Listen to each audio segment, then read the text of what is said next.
Now then, people, good afternoon. I'm back already after just doing my press conference reaction. We're here to talk everything Fulham with JC from the Fulhamish pod. JC, how are you, my man? Good? I'm not too bad, thank you, mate. How are you going? Yeah, I'm all right. I'm all right. You went down like a treat last time you were on here. So, because you actually had football knowledge outside of Fulham, that's what it was. So, it's great to have you back, man. Look, see here, Terry says, I like this guy. There you go. It's good. We're cooking. That's it. It's a good start. It's a good start. It is a good start. How have you been, mate? Good? Yeah, yeah, I'm not too bad. It's not too bad. It's been a busy start to the season, but all well, all well. Yeah, I'm glad to have the Premier League back after the international break, and yeah, we're getting back into it. I'm going to be at the Cottage. I missed the United game because I was at wedding, so this is the first time I'll be back in my seat in my season ticket for the first time this season. So I'm excited with your Victoria sponge and that. Yeah, is that what we're saying? Cheese board, caviar, champagne. You know the way it works. Yeah. I love that, mate. Any of those things. Remind on a match day, just ever, you know. Love it, mate. Right, listen, let's start. I tell you what, we'll go with what you played off. You're yet without a win. Yeah, draws on the board and the loss against Chelsea. However, I've watched you against Man United and I thought you were largely better than them second half. And I watched you against Chelsea and I thought you were the better team if it weren't for some crazy VAR decisions. So what have you made to your start to the season? There's nothing to be worried about, right? You're looking at Leeds and going, well, this is a winnable fixture, no? Yeah, I mean, look, I think the thing with Fulham is that constantly you're kind of looking at every game and going, this is winnable. It doesn't necessarily mean that you win them. That's the way. And for so many years, look, the podcast is called Fulhamish. And the kind of definition of that is winning when you're not expected to and losing when you're not expected to. That's the way of it sometimes. So, look, I don't think that there are going to be many easy games across the course of this season. And look, I think the fact that we're talking about the three promoted clubs having started so well, as opposed to what we saw for the last couple of years, I think this is the element where now it's, do I think Fulham will be all right? Yeah, I do. Like generally over the course of the season, I think there's enough talent. I think that Marco Silva's a good enough manager in order to make sure that this sticks. But I don't think there's any gimmies. Like last year, we talked about it. You could finish 17th quite comfortably last year without particularly being good. And I don't think that's going to be the case this year. I think it's going to be a real scrap at the bottom. So the difference is, I think that you want to be away from it. You want to be outside of that because I think there could be 6-7 teams in the scrap for survival come sort of March, April time, and trying to actually make sure that you're not part of that you're not worried about being dragged back into the melee, into the maestro. You don't want to be looking over your shoulder, do you? You know? Thank you. Like, that's not, I've got accustomed to being comfortable in the Premier League. Exactly, yeah. Nice. So you're right, though. We've got a relegation battle this year, haven't we? You can see that already. Whoever's in it, we've got one. Yeah, 100%. I don't know. I couldn't name you the 7 teams that are going to be in it, and I think there'll be a couple of surprises. But I think generally we are going to have a scrap for survival. Maybe Burnley finish bottom and they're a little bit too far adrift, like in terms of the quality of the squad. But I think that what we've seen, and this is the thing that's I think really interesting about this game. I think you as Leeds fans can discount Arsenal. Things like that. And actually, to be honest, for the first 30 minutes, I thought you were fine. And then obviously the floodgates open, but that can happen against a team with that kind of quality and caliber. There's only 2 of them in the division. And, you know, that does happen occasionally. I think the fact that you've put together a really staunch rearguard action in both the other games is like where this is now won and lost. Because Fulham haven't scored a load of goals. We haven't led at any point in a Premier League game this season. We obviously come from behind to get points against Brighton and then against Manchester United.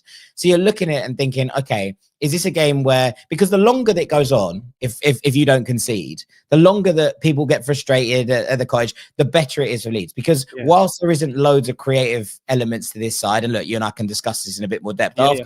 But, you can still score a goal from a corner or a moment of magic or whatever it happens to be. You don't want to be toiling against a defense that you feel like you're not going to be able to break down. And I think that if this game feels like it could be one of them, if Fulham don't start fast, if they don't move into this game with kind of, a little bit more creativity than what we've seen in the first couple of games, with the ability to get on the ball and try and break this Leeds team down. And look, I imagine that the injuries might play a part in terms of what this looks like and how effective you've been compared to what we've seen in the last couple of games. But I do think if this is 0-0 at 60 minutes or it's 1-1 at 60 minutes, it's going to get into a really frustrating, bitty game. And I don't think that suits us. I think that probably suits you a tad more. Yeah, I think one thing's for sure. I mean, the transfer window, we'll touch on it for both sides. has left Leeds a lot of gaping holes up top. But one thing I've maintained is that we'll be difficult to beat, and playing that free in midfield and with the, you know, additions we've made, we have shown that in games against Everton and Newcastle. I can't remember many clear-cut chances for either of them two sides. So if you can keep them quiet, especially when you consider what Everton are doing now and how good they've looked, and then Newcastle, I know they had injuries, but we were also without Ampadu and Tanaka, which are massive parts of our midfield as well. So yeah, I go into this game going, do you know what? If I'm honest, I don't think we will win, but I'm like, I'd take a point now. I think a point down at the Cottage, which is mad when you consider we're both were 3 seasons ago. When we went down, you stayed up and are now comfortable. As you say, Marco Silva, you've made some good signings over them seasons. It's now considered a good point down at the Cottage. Does that make sense? Yeah, but I also think that, like, in terms of what this is going to look like for the season, I think obviously your home form is going to be massive. Yeah.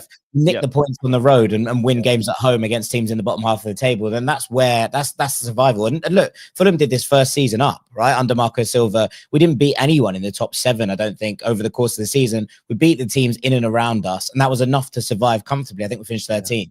And that's what you got to look at. And look, I think what's really interesting about this is you're seeing different elements of it. And look, I harbor my own concerns about, you know, Leeds being able to put the ball in the back of the net. And as much as, you know, that doesn't necessarily be the end of the world. Like, in terms of, you can keep a rear guard action that's keeping clean sheets on a regular basis, then you only need 1 or 2, you know, in those games to actually make sure that there's enough to keep yourselves in the scrap. And that's what's important. But I do think that, you know, if I'm looking at it and saying Calvert-Lewin, Lucas Nemecha, and Noah Okafor, I'd be absolutely stunned if they get more than 15 Premier League goals between them. And that's not to talk down on them as players. I think Okafor's a really good player, but I don't think he's the goal scoring answer to what you might need, right? Like, he's kind of one of those players you almost want in the front too, to kind of facilitate as opposed to anything else. And so when you have those kind of elements of it, I think you take the points away from home if you can. And that's what I mean. If this ends up 0-0, I think that's a much better result for you than it is for us. And I don't mean that with any disrespect whatsoever. No, it's true. It's true. Do you know what? It's horrible hearing you say, because I've been banging the drum about our attacking line, and I know it's all relative, but I actually think we were stronger in the Championship as a front line than we are in the Prem. Not player for player, but in terms of what we had then to what we had now, and the level. It's like, oh God, it seems to have gone backwards. And yeah, Pirro. Yeah, he just doesn't look like that's the only one though. Like, if he can make the step, he's the one that I'm looking at and saying, right, is that the player that can actually step up? And look, he was excellent last year in the Championship. And look, you and I know both. We've seen players, you know, fail to make that step up. We've seen players make the jump up. He's the one I'm looking at and saying, if someone is going to make the leap, he's the one that I can see doing it. That doesn't necessarily mean it's going to happen, but like, he's the one I'd be putting my faith in the most to actually make that jump in terms of goal scoring potential. Yeah, I mean, I don't think Leeds fans will agree with you, but I hear you. It's over the course of 90 minutes. Does he do enough off the ball to warrant his place in the side? Probably not. And look, if he can come off the bench, which he did in the Premier League last season at the start of it, and score goals and ultimately won his place back, then fair enough. But, you know, there's so much riding on Mecha, Calvert-Lewin and Okafor being fit as well. Like, they've all got injury histories. We've heard in the presser that Mecha's a doubt. Okafor missed the last game against Newcastle because he played 60 minutes and did something. And we haven't seen Calvert-Lewin start a game yet. So we've really, really left ourselves short up top. It was a poor end to the window. And just while we talk about the transfer window, obviously you left your business really, really late. We will talk about Harry Wilson in a sec as well. But you did manage to bring in Chukwueze and Kevin, I believe, and tried to get Tyreek George over the line. Do you think them lads will feature? Are you happy with them two as acquisitions? So it's interesting you say that. These are the first 2 wingers that Fulham have paid a fee for. Well, Kevin is the first winger Fulham have paid a fee for since we made Harry Wilson a permanent deal in the Championship, which is kind of wild, right? Like, as in Willian's on a free transfer. You could maybe make the argument for Alex Iwobi, but I still kind of see him as a 10, kind of 8. I think we're going to see him. Rate him, by the way. He's so underrated, man. Such a brilliant football player, like unbelievable. I think we will see Kevin here. I don't necessarily know if 100% if it's going to be from the start, but I wouldn't be shocked if it is, because he's had the international break, because he obviously didn't go off on Brazil duty.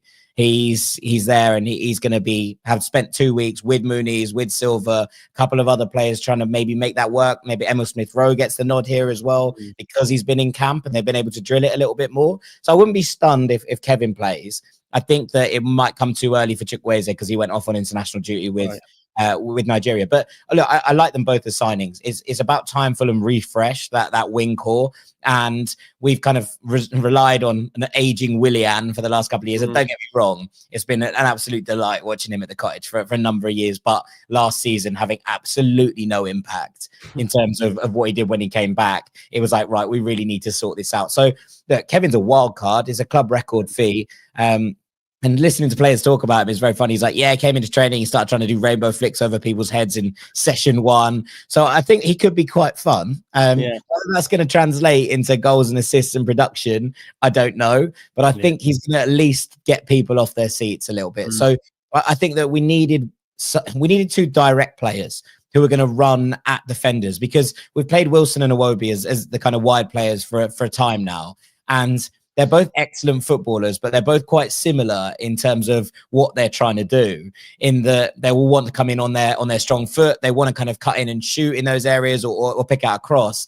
It'd be nice to have a player who's going to actually drive at the defender and take them on. And I think that's what we've brought in both Chukwueze and Kevin. Yeah, they seem 2 solid acquisitions. You mentioned his name just a second ago, Harry Wilson. Listen, I'd have loved him. He wasn't my first choice, but we were looking for a player that can play on the right and, can also play in the 10. We had a flight booked. I was messaging you a few times throughout that day as well. And then the flight got delayed. Then it got cancelled. And then Leeds put a deal sheet in. And then Fulham went, well, why have you put that in? Because we told you not to. That's our side of it anyway. I tend to probably lean on the Fulham side of it. But what did you make to that saga, and what's been reported at your end, why that deal did or didn't happen? So I think the management were open to selling Harry Wilson because he's got a year left on his deal, right? And we're actually notoriously bad for not making money on players. He's got a year left. If that bid had been reasonable, I said to you at the time, I don't see why Fulham would sanction a loan whatsoever. So if it's going to be a deal, it's probably going to be a permanent deal. And I think that Leeds explored it, and the Fulham hierarchy were open to the idea of selling him. But the flip side of that was that, Tyreek George was potentially coming in from Chelsea. That was going to be the one that maybe changed it, the one that opened it up in terms of it happening. And I think that Marco Silva, again, his history and what we've seen from him is that he really does enjoy having experienced players as opposed to youngsters. It doesn't mean he's not willing to sprinkle a couple in, but he tends to stick with players who have kind of been there and done it and who he can get through to a little bit more. And I think maybe the choice came down to him being asked, right, would you rather keep Harry Wilson or do you want Tyreek George? And I think he's probably gone, you know what? I know Harry. I like him. He does a lot of things that I want him to do. We know exactly how he fits in the setup. If we're bringing in new wingers in Chukwueze and Kevin, I probably don't need a third one.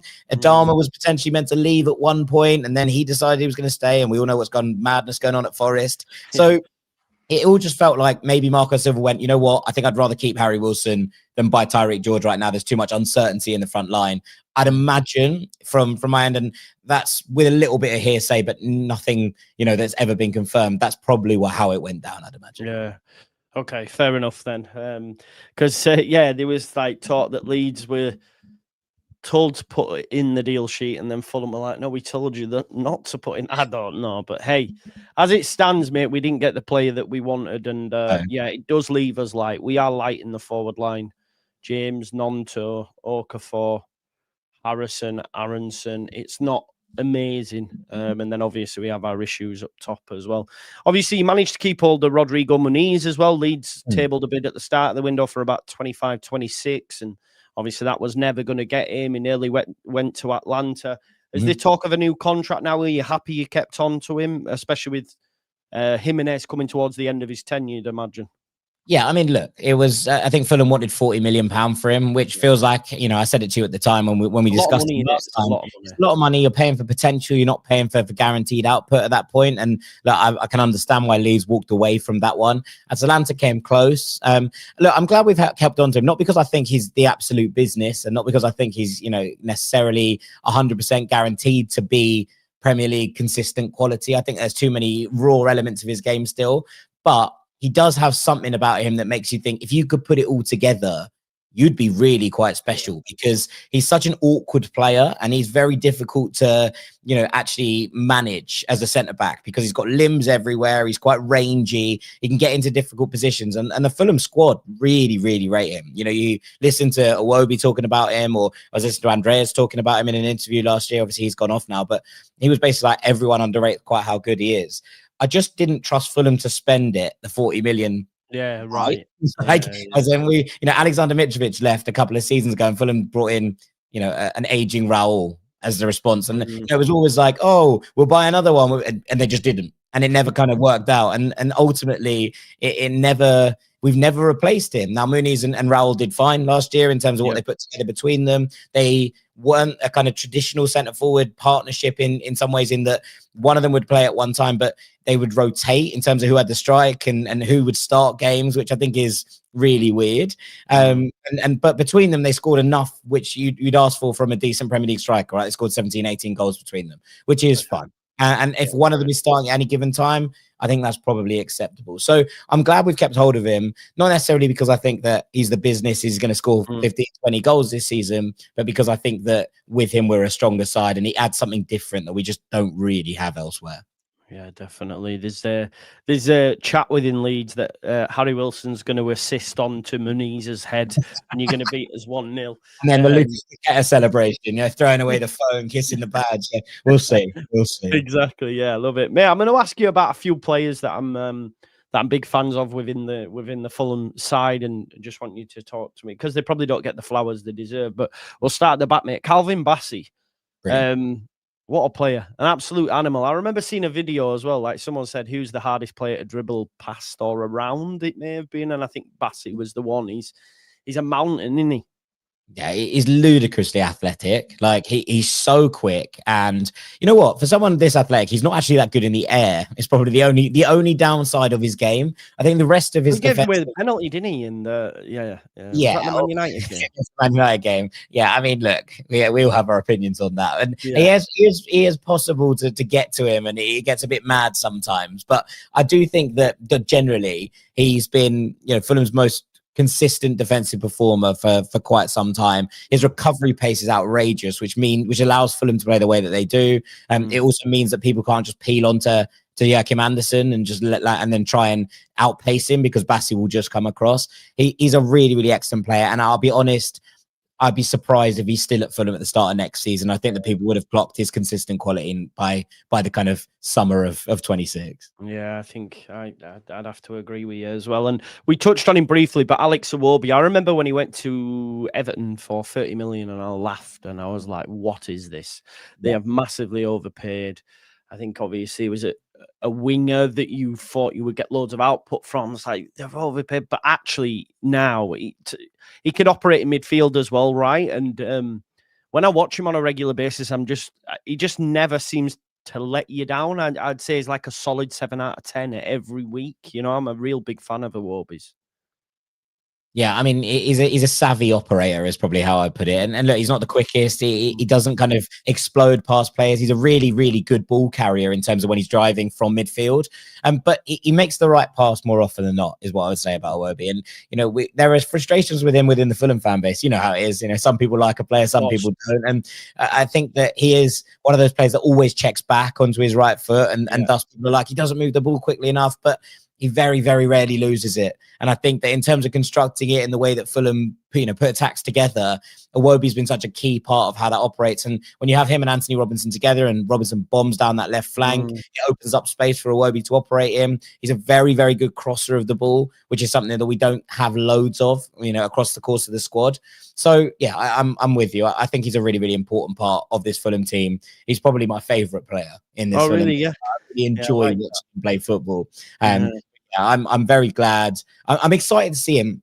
I think the thing is, Joe, with a couple of these signings, you know, you're expecting Kevin as a club record signing to start now on that left-hand side, or work his way into the starting position. Maybe not immediately, but, you know, by October, I'm expecting to see Kevin more often than not. Chukwueze comes in, he'll battle with Harry Wilson for that right-hand spot. That's fine. Josh King and Emil Smith-Rowe are going to be battling for the number 10. It leaves Iwobi a little bit short, right? And I think that in terms of positions where he can play, I'd love to see him a bit more in central midfield this year because Sander Berger and Sasha Lukic are both excellent players in their own right, but neither of them are particularly progressive. And you have these two sitting there like a bit of a shield. I do think against teams who sit deep against us, who are, defensively well organized, who can hold a block, you probably don't need both of them at the same time. And I think that we'll be playing a little bit deeper and being able to kind of get the ball and drive through and look for that passing range. That's the thing I'm most excited about seeing this season. So I'm got my fingers crossed that Marco Silva's thinking about it at the very least. I love that. We'll see. And you mentioned him there just a second ago as well. And I've been impressive with the few games that I've seen him in. Obviously, I believe he's still a teenager. Is it Josh King? Is he? 18, yeah. He looks so impressive, right? Yeah, I mean, he's been the jewel in the crown at the academy for a little while, and there's been a clamour for him to get more games. It goes back to, what we were talking about earlier when we were discussing the Marco Silva age thing, right? He prefers experienced players, and that kind of counted against Josh for a while, but I think he's just become too good to ignore. And just seeing it and seeing the kind of element of, he obviously through an English academy, plays for the England under-19s, but he plays like a Spaniard, that kind of body shape. And you look at him and go, he's too small for the Premier League. He's going to get bullied, but it's almost impossible to grasp hold of him. He has that real nous and intelligence about his game where he's able to drop into pockets. Obviously a crying shame that he was denied his first Premier League. Mate, I know, yeah. In the game against Chelsea. And as a boyhood Fulham fan, you obviously want one of those where you go, that's our guy. He's doing the thing. We don't have many of them, right? They did a survey last year, I think, on The Athletic, where Fulham were like the only club where there was no Fulham fans within the squad. Like, oh God.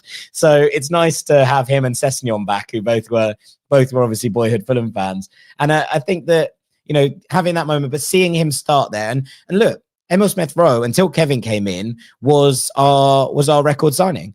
And last season, we didn't really see much to show for it, right? And I'm hoping that under a pre-season... surprised how it's gone for ESR, because I was a massive, massive fan of him.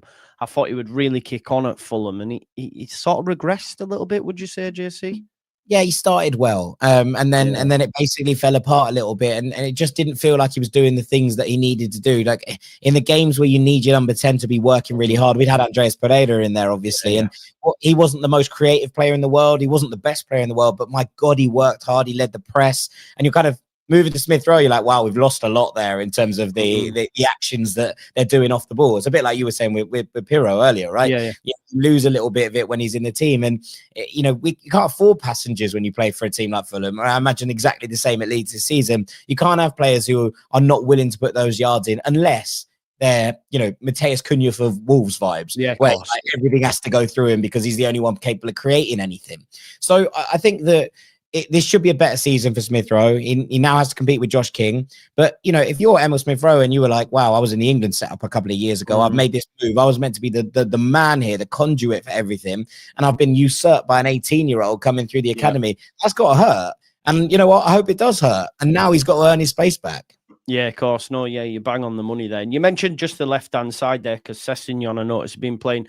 Robinson come off the bench in a couple. Is he ready to go now, do you think? I think so. We've seen a couple of appearances now off the bench, and he had a big surgery back in April or so. So I think they've just been a little bit careful with him. But I'd be surprised he didn't go on US duty for the international break. I think the fact we've seen him twice off the bench, he should be back at full fitness by now. So I'd expect him to start on Saturday. Which is not great news for me because his levels though, isn't he? He's really, really good. So, and I think. You mentioned about Bassi. I think if you get consistent season, he's probably one that might, kick on, to another club in the future, I think. Do you reckon? Well, you know what? I would have said this year would have been his year, considering his age. Now, I think that Fulham can fairly demand 50 million for him, right? Considering what we're seeing other left backs go for. And I just don't know if anyone is going to spend 50 million on a player of his age. That's the only concern I have from that perspective. I think he's good enough to play for a top side. And it's like, we talk about this all the time, right? In terms of what's a player worth and what are they worth to the club they're playing for right now. And I think that for us, Robinson's been such an important part of how the entire attack operates. We consistently feed down our right-hand side. That's been the conduit for so much of what Fulham have done, that when you're kind of looking through in those areas, Robinson is the key element of all of that. and to lose him to Fulham would be an absolute blow. So therefore, you're like, well, yeah, he might be worth 30 million in real terms, but he's worth 50 million to Fulham. So if you want him, you have to pay to get him out of there. So I do wonder if just his age and the situation has potentially priced him out in terms of what. Maybe it'd be great if you could keep hold of him from a Leeds United perspective. Then obviously you showed your knowledge previously. Do you look? Is it just a case of, look, they're going to come in, they're going to sit in, and we need to be able to break them down. Otherwise, they're going to leave with something. Is because again, even I'm not going, oh well, if we need to get him on ball, like when we had Rafinha before, when we were in the Premier League, you've got that ace in the pack. We don't have that now. We definitely don't have that now. But yeah, who do you look at from a Leeds perspective, if any at all? I mean, in different ways, right? Like I think Anton Stack was such a brilliant signing. I watched him for Hoffenheim quite a lot in the Bundesliga last year, and it's just one of those players you can rely on to do the hard yards. He's been the standout from the new signing, He's the one where you go, oh yeah, he's a player. Yeah, I mean, you know what? It's funny because when we came up that first time, we signed Joao Palhinha. And that was the difference between Fulham looking like a midfield that teams could run through and a midfield that was completely in control at most times. And I think, look, I think the Stack is probably not quite a Palhinha level player, but he's not miles off it. And actually, he could be the difference in terms of what this midfield holds together like. Because he, for me, could have a similar impact on this Leeds team as Palhinha had on in this Fulham team, because he's that good. But I think that also you just know you're getting 100% from him every game. That doesn't mean he's going to be playing 9 out of 10, every single game. But he's not going to shirk it. He's going to do the things he needs to do. And I think that is often enough to actually make you. And you and I chatted a couple of weeks ago. Yeah. And what I said at the time was the first thing that all three promoted teams did really badly last season was they let themselves be overwhelmed through the middle of the park. None of them had dual winners. None of them had battlers in there. And teams just waltzed through them at will at times. I don't think we're going to see that from Leeds. I think you're going to be, what we've seen already, but I do think over the course of the season, you're going to be difficult to beat. I don't think you're going to have many games like the Arsenal game. No. And the question is going to be if there's enough at the other end. And look, it doesn't always mean that a striker has to score 15 goals. And what I said earlier doesn't necessarily negate this. It's, can you get set pieces right? Can you make sure that there are these moments where there's a repeatable action that allows you to score a certain type of goal on a number of occasions through the season? That, I think, is going to be the really interesting bit in terms of how Leeds go about trying to score goals. And that you got what you got now, right? In terms of the options until at least Christmas. And so, yes, okay, in January, you might go and buy a striker and another winger that's going to have a little bit more creative output. But, until then, you can't write the season off till then. So how solution is going to be found? And I think it's interesting that, given that Daniel Farke was a manager whose the questions about him were not about, can he get a team to score goals? The questions about him were, can he set up a defense and make sure that we're not going to get blitzed week in, week out? Well, we're seeing that. We're seeing that isn't a team that's going to get blitz week in, week out. It's just a question now of how that works. I mean, to that point, Joe, like, what does this look like? I think that whilst Ilya Gruev is a perfectly serviceable player, he's quite a significant downgrade from Ethan Ampadu. Yeah. And so if it is, a midfield of Longstaff, Gruev and Stack, he's the one I would target in there if I was Fulham. Yeah, so I think Ampadu and Tanaka will be back. They're going to be back. What's that? Love Tanaka. I think he's such a good. The conversation I think for this game is who he goes with, either Tanaka or Longstaff, because Stack will play. Ampadu always plays if he's fixed. He's his captain. He loves him. Centre back or 6, he'll play. Yeah. So I think the question will be, and I think based on Longstaff's man of the match performance against Newcastle, I think he'll go with Longstaff. But you are right. Look, from defence, I don't know if you're aware actually. Perry, our new goalkeeper's injured, so we now have Caldalo, which is bad for at least 2 games. Yeah, so that's a bonus for Fulham for sure. But like defensively, I've been impressed with Goodmanson. Biol's not started yet. Strout's been playing really well alongside Rodon. Bogle's immense. He's a player that could have a Jed Spence breakout, I think. 100%. Like a really, really talented footballer with a lot more to give. Like, I really like him. I think he's a very, very good player. Definitely, mate. I agree. We was having a little joke saying he'll be in England's squad for next World Cup. Yeah, might come just slightly too early for him, but it wouldn't surprise me if by the Euros he's in that conversation. Yeah, maybe if he continues the way he is. At the minute, the mad thing is I've been jokingly saying he's our best winger because when he does get in the final third, he's actually decent, unlike the rest of them. I think the issue for us, mate, it's chance creation, it's goal scoring. In the 3 games we've played, we haven't scored an open play goal yet. Yeah. The Everton one came from a penalty.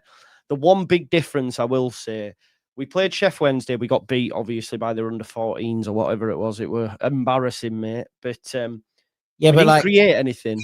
Mate, also, like I would say this, like this season, the cup don't matter. Like, as in 2 seasons time, you survive, and you're like, and for us, the season, the Carabao Cup feels massive. You're like, can we get to Wembley? But I think that first season back, I remember Fulham losing. I think we lost to that Crawley in the first round, and everyone was going ballistic. And I was like, I could not care less. Yeah. I hear you, mate. But so Calvert-Lewin came on, and within about 10 minutes, he got on the end of 3 chances. Now, he did miss them all, but he got on the end of them. Then against Newcastle, Metcher ran himself into the ground. He battled with the centre-backs. Still no chance, though. And then Calvert-Lewin came on, and he got on the end of a chance, which forced a save. So I'm like, what he's showing me there is that he can do all that other work, but no, he's got great movement. He'll get on the end of things. I put him very much like Bamford in that respect. It's just his finishing ability. And my hope is that we see enough from Okafor, jury's out, and we can keep Calvert-Lewin fit. Then jury's out. yeah, exactly. That's what I'm saying. So if we're still going good by January, this board better give the manager the tools to ensure that we stay up. Because I think this season has already proved in the short space it's been the best time for us to have come up. With all the teams in Europe, for example. The fact that already, like you've mentioned, Burnley, Sunderland, and Leeds have all got wins on the board, shows that we have a real chance at it. So if we were to balls it up and go down based on the fact that the board didn't get the personnel needed in the final third, it'll be all on them, and you can't really have a go at Farke because for me, 2 90-point seasons come up, switched up the formation, 3 in midfield made is difficult to beat. The Arsenal game can happen, like you said, to anybody. Yeah. But yeah, these next 4 will tell us a lot because we've got Wolves, Bournemouth, and Tottenham. And I genuinely think if we can get 4 points, I'd be happy with that, mate. I would. Anything more than 4 point per game. If you can run at a point per game, exactly. Survive. Like it's as simple as that. You probably survive on a point per game. 38 would have been enough in a number. And look, again, I think our number will rise because I think the quality's gone up at the bottom of the table. But I think the 38 would just about be enough to survive. And I think that's the really interesting kind of element of all of this. Yeah, I agree, mate. I agree. Who can we expect to be going up against them? Fulham formation wise, who's going to be the 11? Do you think on Saturday? It'll be a 4-2-3-1. It kind of always is with Marco Silva. He has been playing with a kind of Timmy Castagna at right wing to try and switch into a back five. I noticed that in the last game. I don't think that we're going to see that at home against a team that Fulham would be, on paper expected to beat, right? Like in a game your favourites in. And I think also Silva might have been proving a little bit of a point about the fact that he didn't have, exactly. He didn't have the players to play with. So I think you could pick most of the team straight off the bat. I think it will be Leno in goal. It will probably be Robinson at left back. If it's not, it'll just be Sessegnon in that exact same role. It'll be Bassi and Joachim Andersen, and it'll probably be Kenny Tete at right back. I'd imagine he'll start with Sasha Lukic and Sander Berger as the kind of midfield shield. Josh King or Emil Smith-Rowe. Obviously, Smith-Rowe's been at home during the international break, which might have given him a little bit of an edge, but Fulham fans will be livid if Josh King gets dropped. So there's that element of it as well. It'll probably be Muniz up top. I'd imagine it'd be Wilson on the right, and I think Kevin might get the nod on the left. Right. Although where that leaves Alex Iwobi is yet to be seen. Yeah. Yeah, we will. Listen, it's going to be a tough game. It's going to be a very tough game, and if you could give me a point now, JC, I'd take it. I can't lie to you, but I understand you going into it wanting all 3, right? Yeah, 100%. But also, I think that if Leeds were to get an early goal here, and then be like, well, we've proved we can keep clean sheets. We've proved we can defend. This could become really ugly from a Fulham perspective. And I think that if you pick up a lead and you go like, cool, we're going to sit on this for 60 minutes, and you be like, go on then, go and break us down. We'll struggle with that. So there is an element of that, but first goal wins then, yeah? Is that what we're saying? You know what it could be? And I think that the reason is because then there's that opportunity to counter. And whilst there is a lack of creativity in the Leeds front three, I completely agree. You don't want Nonto and James running in over the top while you counter. So like an early goal and Fulham leaving themselves exposed is very much a plausible outcome. I don't necessarily think this will happen, but it wouldn't shock me if you were to get an early goal, even if that was, a moment of magic or a set piece or whatever. The game ended up in this kind of like attritional, gritty, game where Fulham are trying to bang down the door and you're trying to counter us. And I don't think that hugely suits us. So I would like 3 points, and I wouldn't shake your hand on a point right now, considering we haven't won yet. But also, it wouldn't stun me if there is a way here that Leeds kind of end up with this game playing out in a way that suits them far more. Yeah, I actually think what you mentioned there about getting that goal and then playing on the counter is something Farke wants to do. He's just not being able to get that early goal yet. Do you know what I mean?